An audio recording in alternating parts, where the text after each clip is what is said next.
Naam, habari za wakati huu mpenzi mtazamaji wa TWM Media mahali popote pale ulipo, nikukaribisha katika wasaa mwingine. Tunakutana hapa ndani ya studio yetu ya TWM Media ambapo tunakwenda kuzungumza mawili matatu na wadau mbalimbali ambapo wanakuwa wametutembelea katika studio yetu hii leo.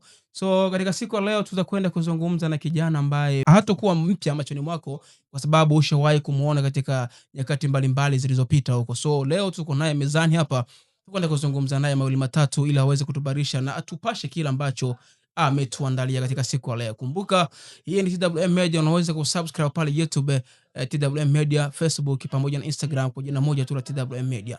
Kumbuka siko peke yangu, niko na host mwingine hapa, mtangazaji mwenzangu ambaye ni Michael Johari. Utakwenda kumsikia pia, naye atasikika vizuri kabisa kupitia YouTube pale. Vile vile tutakuwa na mgeni wetu hapa, muda si mrefu utamsikia na atakwenda kujitambulisha peke yake. Kwa hiyo hapa naanza kwanza na kumsalimia ndugu yangu hapa ambaye mtangazaji mwenzangu, atuambie amejiandaje na yuko vipi na familia ameachaje nyumbani. Bwana, karibu sana ndani ya mjengo wetu TWM Media, bwana Michael Johara.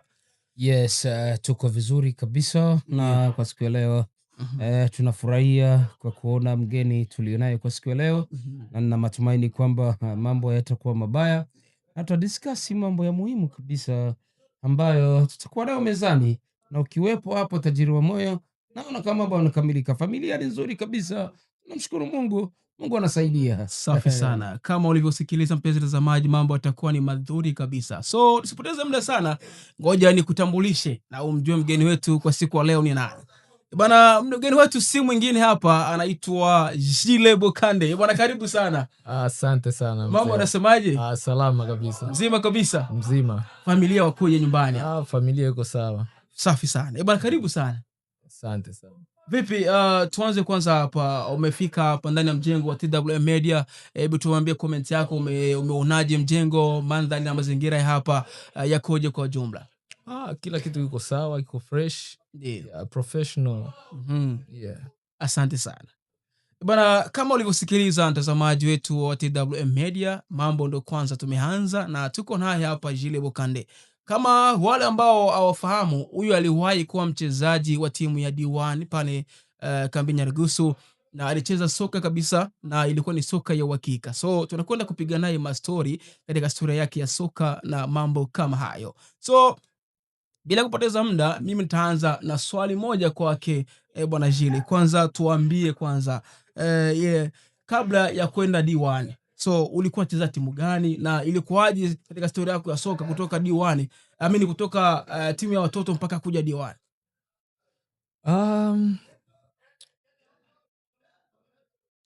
Zamani nafikiri tulikuwa na timu zile za kitoto tulikuwa tunachezea. Nilikuwa na timu yangu ilikuwa naitwa kwa Makombora. Ilikuwa mle kwenye village yetu ya Den, lakini sikuwa najihusisha nao sana. Nilikuwa nacheza ngambo ya pili kule Ede na timu ilikuwa inaitwa Real Madrid. Nilikuwa nacheza hiyo. Kutoka hapo kukakuwa na ligi fulani za World Division. Zile ligi za World Division ilikuwa ya mazone. Ikabidi kila zone ichukue wale wachezaji bora ili kwenda kuwakilisha zone yao. Na nikabahatika kwenda huko. Kwenye zone ya kwanza, na kocha wangu alikuwa anaitwa Mbaselelo. Ilikuwa mwaka gani? Mwaka hapo utakuwa unanipiga chenga. Sijui kama 2009 na 10, 11 huko kwa sijui. Okay.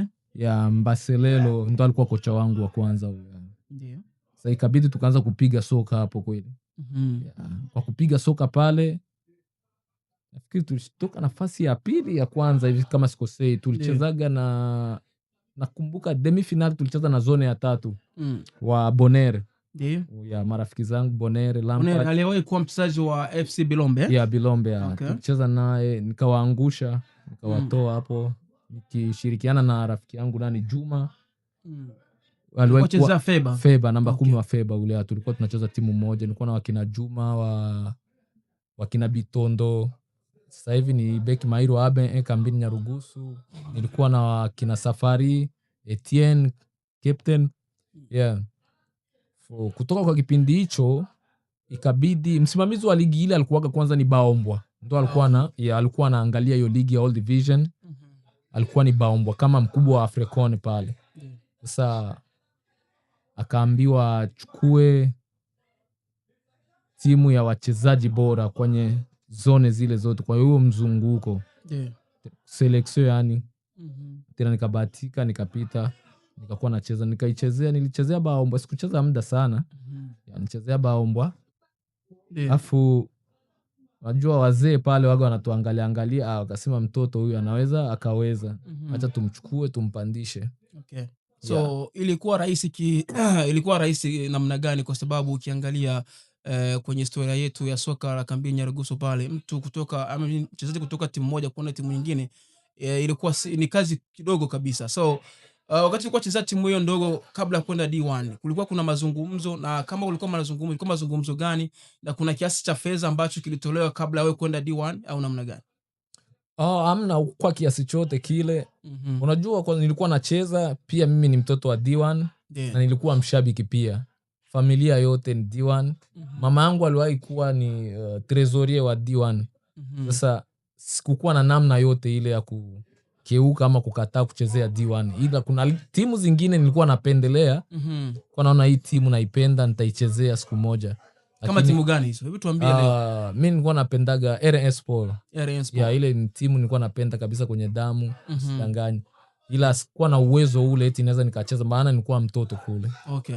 So tuje tuzungumze sasa, umetoka timu ya wadogo umeingia D1 Umoja. So namna ambavyo ulivyofika pale D1 Mtetezi. D1 Umoja kumrazi. Mtetezi inanikaa sana ndugu mtazamaji, lakini ni D1 Umoja. So Tengana D1 hapo zamani ilikuwa wachezaji wengi sana ambao walikuwa bora kweli kweli. Tengana wakina Sengsa kipindi hicho bado wanacheza, unaona wakina Songe wanacheza pale. Wewe kwako ilikuwa ni rahisi kiasi gani mpaka ukajisikia kwamba ukingwani join timu ya D1, na nafasi ulikuwa unafika kiasi gani kwa kusema kwamba nitapata nafasi kucheza hapa kwenye timu hii?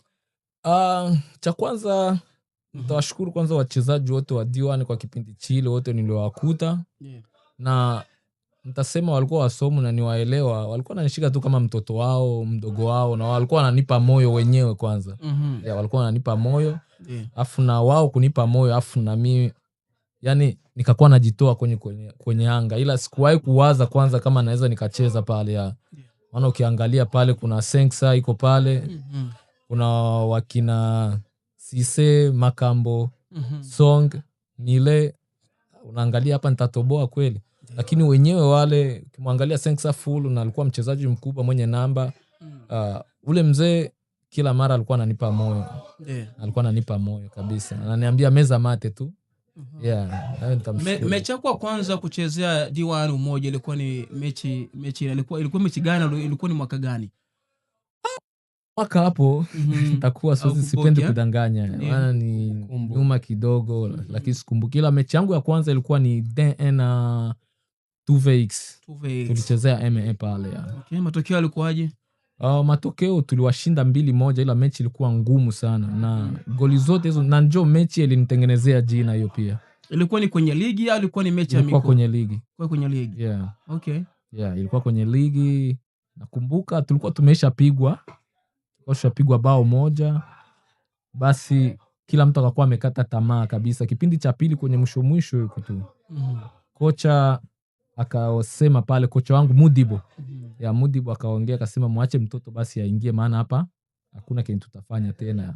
Na nilipoingia tu hapo, na ndio ilikuwa mara kwanza yangu nikatoa assist ya kwanza na goli ikafungwa, tukakuwa 1-1. Nafikiri nianza kujitengenezea jina hapo. Okay, so ilikuwa ni rahisi kiasi gani? Kwa sababu ukiangalia namna ambavyo ulivyokuwa mdogo miaka hiyo, so na kocha akakupatia nafasi ya kuanza mchezo ambao ulikuwa ni mgumu tena kwenye ligi. So kwako ilikuwa ni ugumu kiasi gani? Sababu ilikuwa ni mechi yako ya kwanza wewe kuanza, na ukiangalia umri wako bado ulikuwa ni mdogo. Sasa uko na uoga wote kusema kwamba naanzi mechi labda ile ule umati wa watu wanavyokwenda kutazama mchezo pale. Wewe kwako ilikuwa rahisi kiasi gani mpaka ukacheza mchezo huo kwa ubora mkubwa zaidi? Uoga ukosagi kweli, lakini nilipoingia tu mule nilikuta kaka zangu wako mule tayari na walianza kunipa moyo. Na kila siku nilikuwa nikishirikiana nao kwenye zoezi. Waliniambia nini cha kufanya na nikajitolea na mie na uwezo wangu. nikafanya vizuri pia. Yeah, mimi kwanza nitataka na watazamaji ambao mnatutazama kama gisi mnavyomsikiliza ndugu yetu ambaye ni mwalika kwa siku ya leo, amealikwa hapa kwenye studio ya TWM au Tajiri wa Moyo TV. Uwanja kuna namba mbalimbali. Ulikuwa unacheza namba gani? Ulikuwa unacheza Sawa uwanjani? Siku hiyo nilikuwa nacheza namba 8. Yani nilikuwa nacheza namba 8, na kitu cha kwanza kunijengea maarufu kipindi nilipoingia, nakumbuka kuna jamaa fulani hivi alikuwa anachezea 2VX, sijui jina yake, ila alikuwa mfupi kama mwenye matege hivi. Yule jamaa alikuwa anamsumbua captain wetu sana, yani sana, Kindege. Captain Kindege kipindi hicho ndio alikuwa captain kwa timu ya Den. Kuna jamaa alikuwa anamsumbua sana. Kipindi nilipoingia, unaona ukigomboa pale unaingia, na nikapewa mpira pale pale.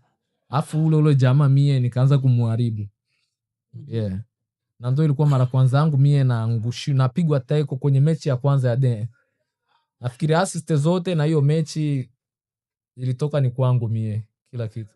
Okay, kwenye historia ya mpira wako pale kambi Nyarugusu, so kama una kumbukumbu nzuri unaweza kutuambia hapa leo, uliwahi kuchezea D1 Umoja michezo mingapi, na kwenye nafasi yako labda kuna mabao kadhaa ambao uliwahi kuyafunga, na ilikuwa ni magoli mangapi kwenye historia yako ya mpira pale kambi Nyarugusu? Siwezi nikakumbuka kama nilichezaga game ngapi. Sitadanganya, nataka nikuwe mkweli. Na bao nilifungaga bao moja tu. Niliwahi kufunga bao moja, na maana nilikuwa ningali mdogo sana, na nilikuwa sijaanza kucheza mechi eti full time yote, hapana. Kwa pale zile dakika 15 za mwisho nacheza, maana nilikuwa ningali mdogo kweli. Nilikuwa mdogo kama miaka 17 hivi. Okay, safi sana. Sasa tuje tuzungumze kidogo kulingana na hali halisi hapa pale kambi Nyarugusu. Wote tunafahamu ya kwamba katika historia ya kambi Nyarugusu pale hauwezi ukaacha kuzitaja timu za D1 pamoja na GH Bilombe. So sababu ni moja ya timu pinzani kabisa pale kambi Nyarugusu. So kwenye historia yako wewe, ni mechi ngapi ambazo uliwahi kuzichezea hizo? Uliwahi kucheza kati ya timu ya GH Bilombe pamoja na D1? Sasa kama zinavyoitwa derby. Derby ya kambi Nyarugusu kipindi hicho. Sasa hivi kidogo mambo yanabadilika, lakini kipindi hicho ilikuwa ni cha huko chende huko. So tuambie wewe katika historia yako uliwahi kucheza mechi ngapi kwenye derby hiyo, na labda uliwahi kufunga mabao? Kipindi kile wanasemewa kina Mama Waro. Kina Mama Waro. Ule kijana wake ule nani? Yani unamaanisha mimi kucheza mechi ya Bilombe? Zile derby za Bilombe pamoja na D1 Umoja. Sikuwa mechi yangu ya kwanza yenye ningechezaga nilikuja huku. Walicheza mechi ya kwanza. Nafikiri tulipanda ndege kama ni siku ya 5, siku ya Mungu wakacheza mechi ya kwanza. Ile ambayo Serafia alimsumbuaga marehemu Jean de Dieu kule. Walichezea ile ndio ingekuwa mechi yangu ya kwanza, lakini nilitoka kabla ya pale. Okay, na kwa maana hiyo ulitoka kambi Nyarugusu bila kucheza derby yote kati ya GH Bilombe pamoja na D1? Hapana, sikuchezaga. Na kwa kuwakumbusha watazamaji, tuwaambie kwamba Tajiri wa Moyo TV inaongelewa hapa iko jiji la Marekani. Na jamaa kama unaona kumbukumbu zinapotea ni kwa sababu ameshachukua muda yuko huku ugaibuni. Kwa hiyo watazamaji wanaotusikiliza wajue kwamba tunamhoji mtu ambaye alikuwepo kambini, lakini sasa hivi life yake anaishi wapi? Yuko ugaibuni hapa Marekani.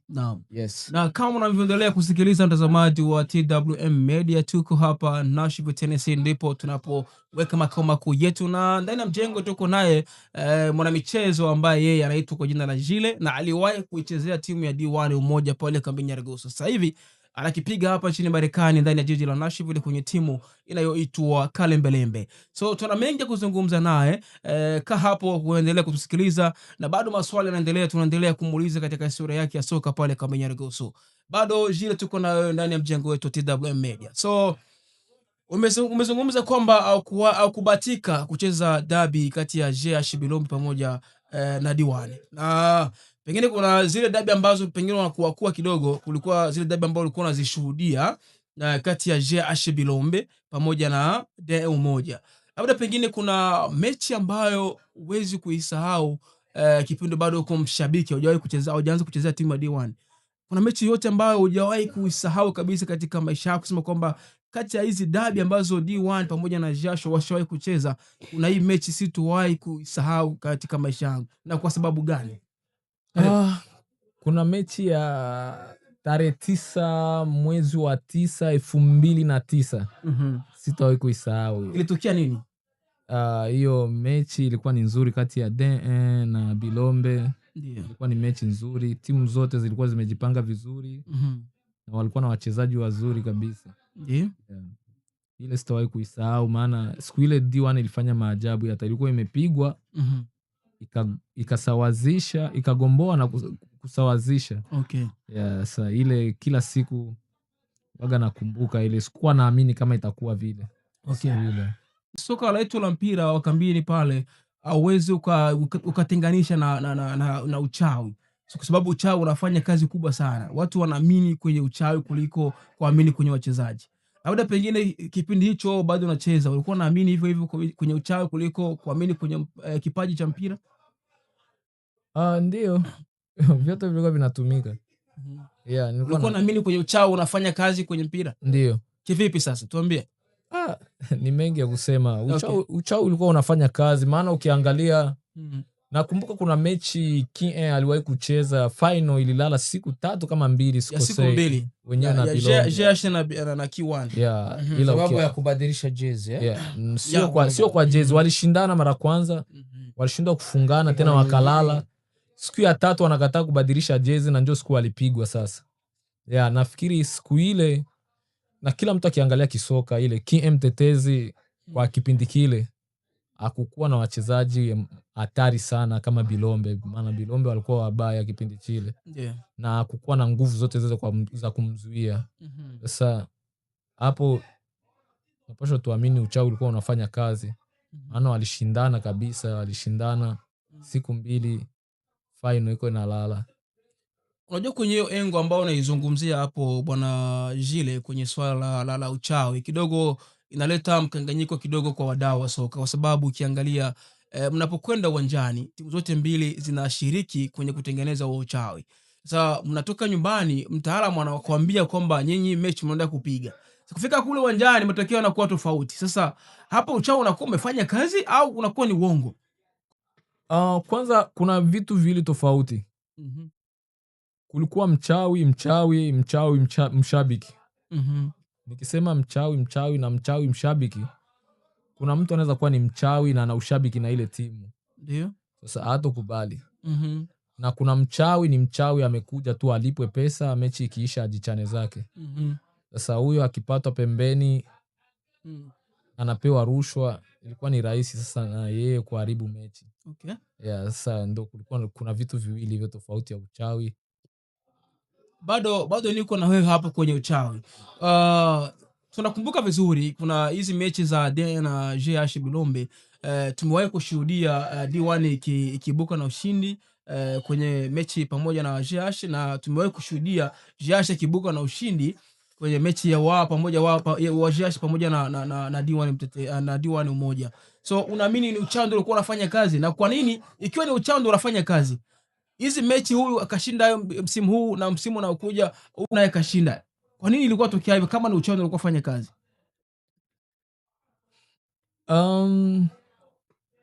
Unaona, kipindi hicho, kipindi cha zamani, naweza nikasema walikuwa naamini mambo ya hivyo sana, na ilikuwa inafatana muda kwa muda, maana walikuwa wanabadili wachawi. Leo mnaweza kuwa na huyu, kesho mtakuwa na huyu. Sasa inafatana na gani ule utapata. Kama atakuwa na nguvu kumshinda ule zaidi, basi utapata mafanikio, ila akizidiwa nguvu naye utapoteza. Ndio.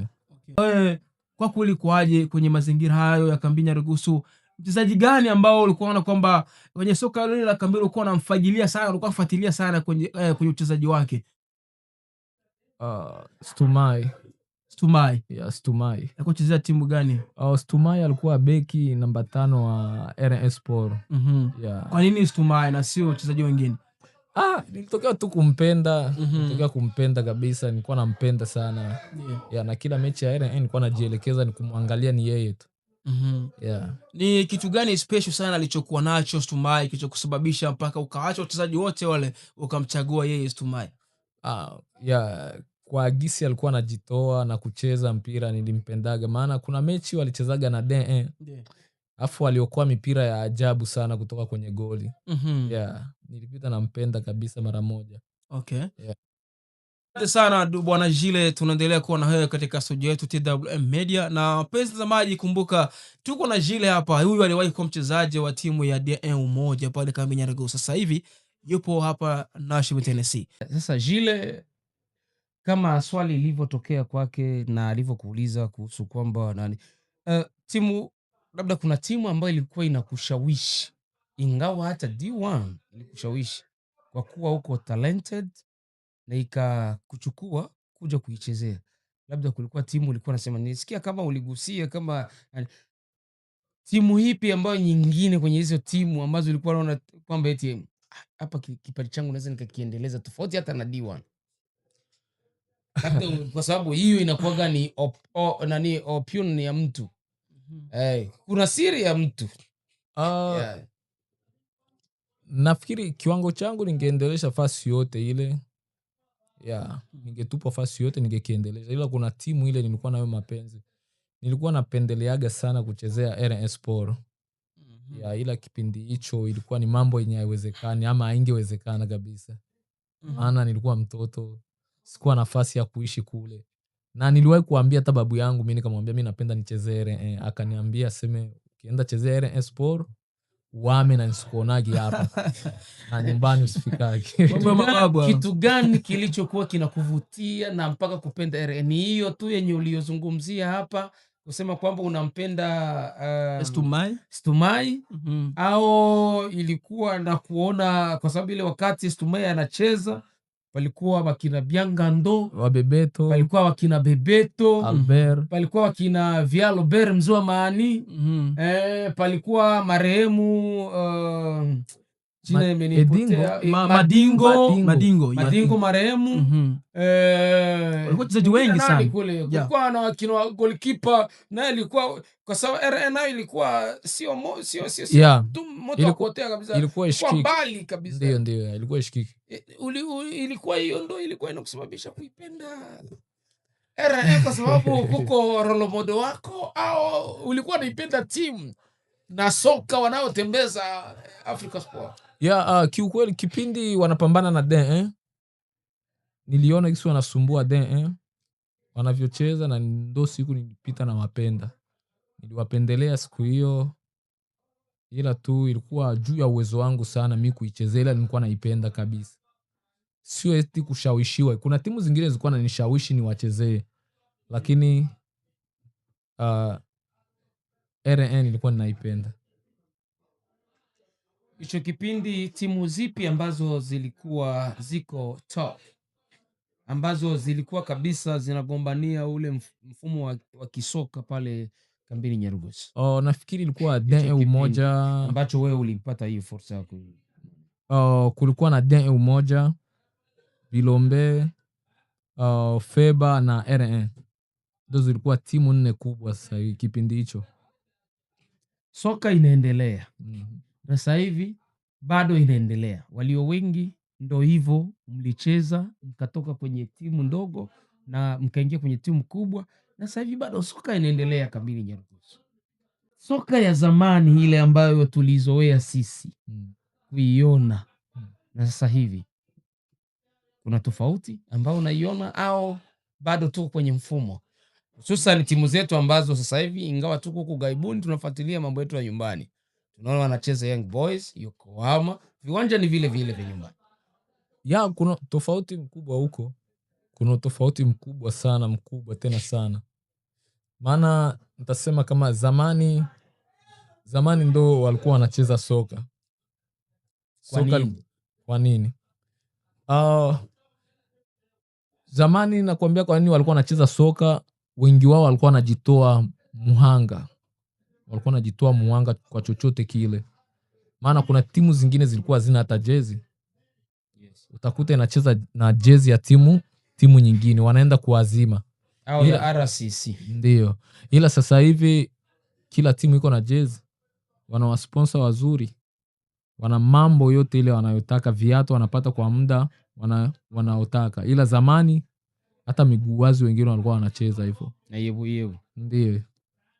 Kwa hiyo kama wewe na kurudisha nyuma kidogo, wewe kuingia kwenye mfumo wa soka, lengo lako la wewe kupenda mpira na kuwa mchezaji wa mpira, ulikuwa unategemea kitu gani kutengenezea maisha, au ulikuwa na vision gani ya wewe kuwa mchezaji wa mpira? Hapo na kurudisha kwanza nyuma kidogo. Nikisema hivyo hapo, nikijibia hapo nitakuwa nimedanganya. Maana pale sikuwa na vision yote ile. Nilikuwa nicheze tu ya utoto ile, nacheza tu, niende cheza mpira nirudi nyumbani. Yeah. Yani ukija kwenye mpira, yani hauwezi kutenganisha na masuala ya wanawake. So kama tunavyokumbuka vizuri miaka ya nyuma pale Kaminya Regusu, wachezaji mlikuwa ni mnaongoza sana kwa washerati. Unaona, hiyo haikuwahi kutokea wewe Kaminya Regusu kweli kabisa. Jilo ulivyoanza kutokezea unachezea timu ya D1, mashabiki wale walikuwa wengi sana kipindi kile. Hawakuwa jitokeza kabisa, msiniwie, huyu ni Jile wangu, au ulikuwa unawaacha kabisa salama, au ulikuwa unapita nao, tuambie kweli leo. Bila na nyimbo zilikuwa zinaimba, usiniwie. Wao ulikuwa unawaacha kweli Jile salama wale watu? Hebu tuambie leo hapa. Yeah, pale nilikuwa mtoto sana na mambo ya hivyo ilikuwa hata kwenye kichwa changu. Yeah. Okay. Ilikuwa naacha. Mashabiki walikuwa wengi sana, lakini sikuwa hata na vitu vya hivyo. Ndio. Jile hawezi ukatuacha hivi ndani ya studio yetu. Hebu tuambie, katika yote ambayo umeyazungumza hapa na historia yote ambayo unaifahamu, wachezaji wote unawafahamu wale pale Kaminya Regusu, hebu tuambie orodha au wachezaji wako 11. Tupangie timu yako hapa leo kwamba namba goalkeeper ni fulani, namba 9, namba 2. Tupangie kipindi ambacho wewe namna ambavyo ulikuwa pale Kaminya Regusu mpaka sasa hivi, wachezaji ambao uliona kipindi kile, sawa, katika soka la Kaminya Regusu miaka ile. Hebu tupangie kikosi chako wachezaji 11 bora wako wa muda wote Kaminya Regusu. Yeah, unajua unasema nitaje tu 11 best yako all the okay, time. Best all of the time. Namba 1 atakuwa Baombwa. Ndio. Namba 2 Michembo. So ni vizuri ukawa unataja na timu zao ambao walikuwa wakichezea. Okay, Baombwa alichezea okay. Namba goalkeeper huyo. Goalkeeper. Namba 2 ni Michembo, naye pia alichezea namba 2. Okay. Namba 2. Namba 3 naweka Zambrota Bilombe.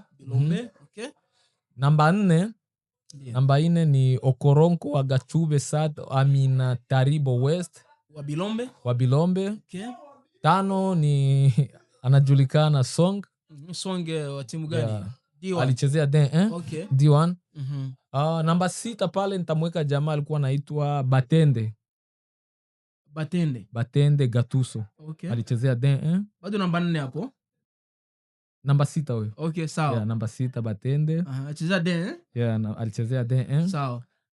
Namba 7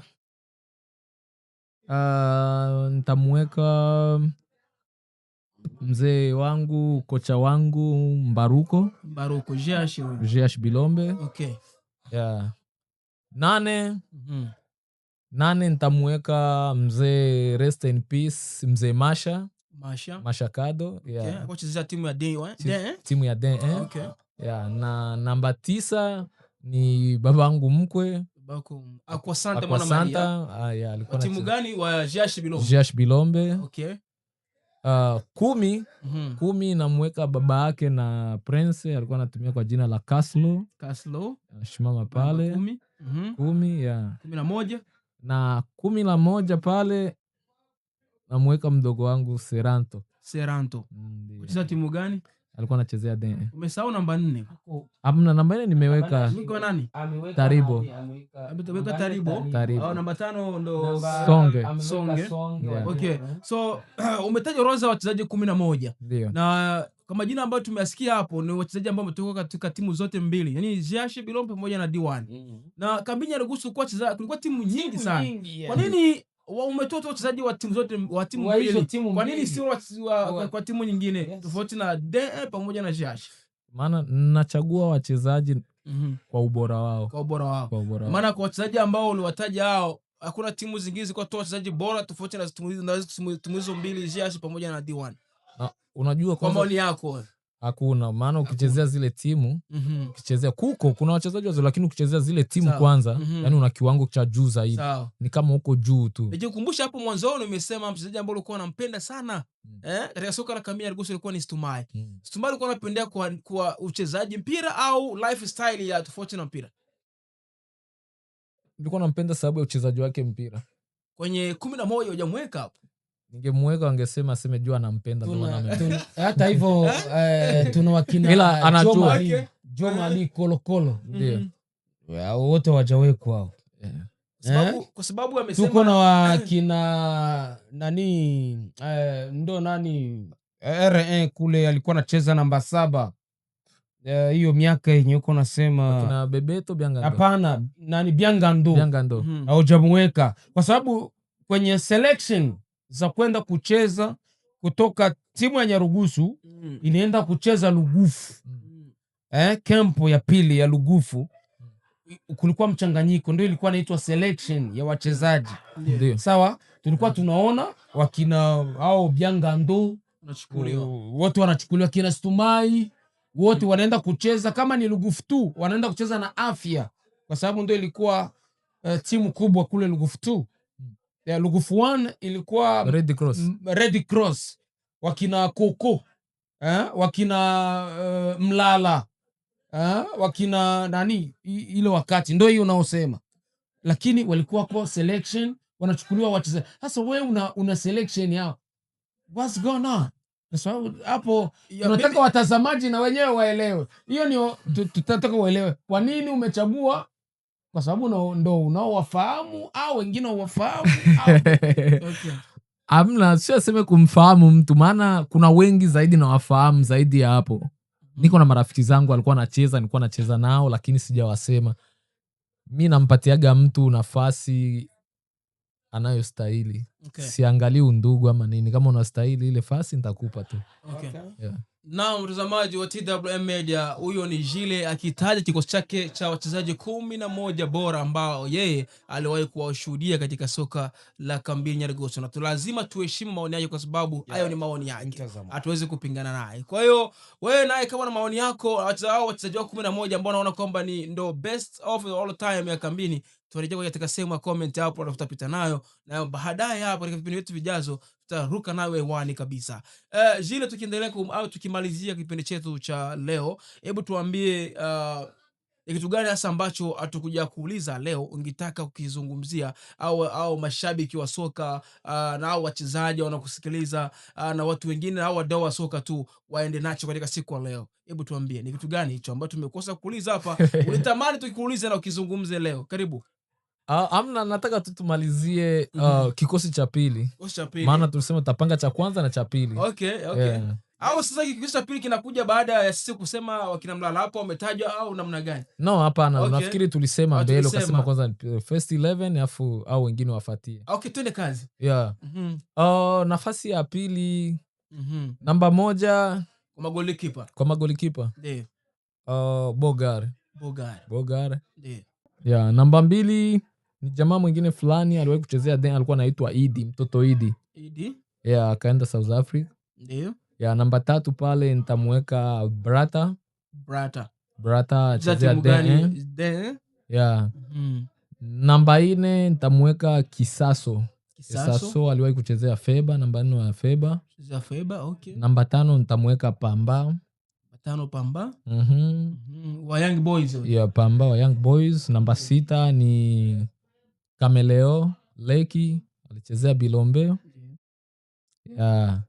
Na 7 nitamweka marehemu Jacob wa timu ya Young Boys. Okay. Namba 8 nampa Anderson Young Boys. Yeah. Namba 9 atakuwa Deyeye Kasongo, alichezea Bilombe. Na namba 10 itasukumwa na jamaa fulani aliwahi kuchezea AFD, anaitwa Viadu AFD. Okay. ya na 11 itasukumwa na Ezekiel Falcao Alliance. Okay. So mtazamaji wa TWM Media, umesikiliza vizuri kwa makini namna tulivyoanza kipindi chetu mpaka hapa. Tulikuwa naye hapa bwana Jile Bokane ndani ya mjengo. Vile vile nilikuwa naye hapa Michael Joari kwenye chumba cha utangazaji, na mimi ni Tajiri wa Moyo, na hili kwa TWM Media. Tukutane katika vipindi vingine hapo baadaye. Kumbuka kusubscribe, like, comment TWM Media. Bye bye.